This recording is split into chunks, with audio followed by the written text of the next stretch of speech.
Let's make cauliflower Alfredo pasta. Start by breaking its life into pieces. Break my life into pieces.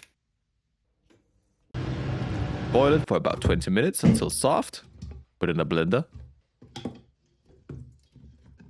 Add parmegiano and manchego. Give milk, oat milk, soy milk, whatever you like. Milk. Blend.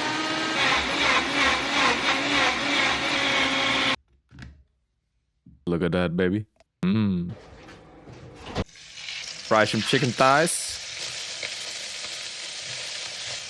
Nice and golden. Take it off. Add the cauliflower puree. This will bubble a lot, so maybe remove it from the heat before you add the stuff. Sprinkle with salt, pepper, lime juice. It'll taste nice. Add in some boiled pasta. You can use any type you want, really. I like these. They take a lot of the sauce inside. Look at that. And simple serve with parmesan, parsley, the chicken, and if you like, you can add some chili. I like chili on everything, basically, so